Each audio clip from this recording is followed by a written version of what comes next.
तर हामी ख्रिस्टका चेलाचेलीहरू ख्रिस्टका छोराछोरीहरू आफ्नो अस्तित्वलाई ख्रिस्टमा हस्तान्तरण गरेर उहाँको अस्तित्वलाई हाम्रो अस्तित्व ठानेर चल्ने कुरामा कतिको सङ्कल्प गरिरहेको छ भन्ने कुरा चाहिँ एकदम धेरै महत्त्वपूर्ण कुरा छ नि। यही कुरालाई लिएर है अलिक कस्तो किन्जो भइरहेछ। ख्रिस्टलाई चिन्नुभन्दा अगाडि चाहिँ खाली खाली थिएँ, तर जब तपाईँको क्रुसको साइनोलाई मैले अँगालेँ अनि मैले सबै प्रश्नहरूको उत्तर पाएँ भन्ने कुरा चाहिँ गीतमा छ। अनि म चाहिँ तपाईँको क्रुसको छेउमा आएर बास गर्न चाहन्छु प्रभु भन्ने कुरा छ। बाँकी कुरा गीतमै सुन्छ है।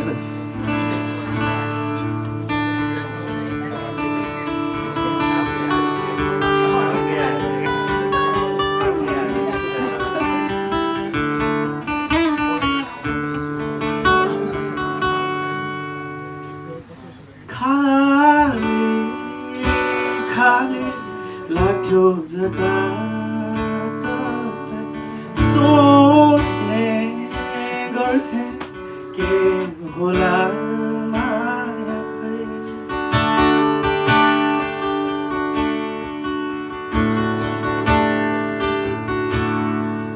खाली खाली लाग्थ्यो जता सोच्ने गर्थे के होला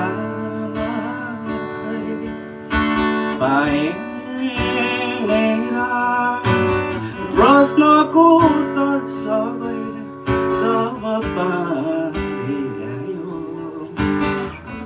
क्रुसको साइनोले मलाई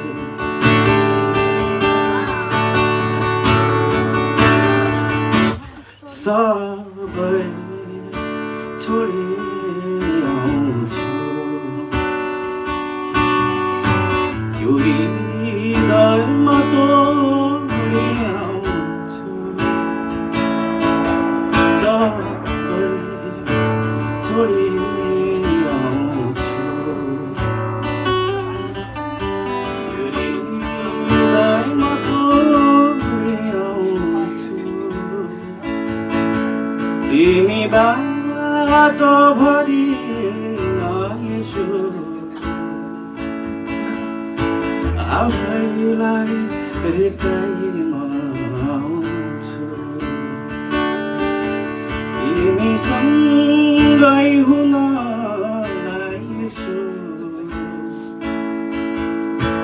आफैलाई इन्कार गरी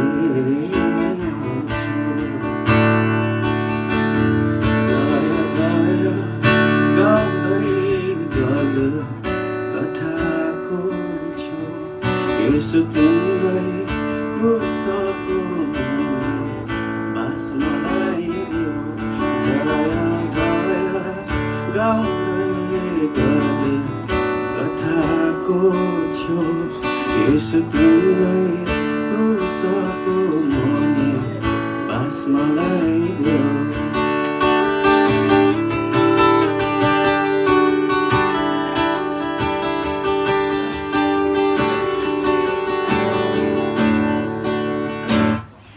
खाली खाली लाग्थ्यो जताततै सोच्ने गर्थे के होला माया खै पाएँ मेरा प्रश्नको उत्तर सबै जब पाइल्यायो क्रुसको साइनोले मलाई सबै छोडी आउँछु हृदयमा तोडी आउँछु तिमी बाटो भरि नहेर्छु आफैलाई हृदयमा आउँछु तिमीसँगै हुन लाग्छु आफैलाई इन्कार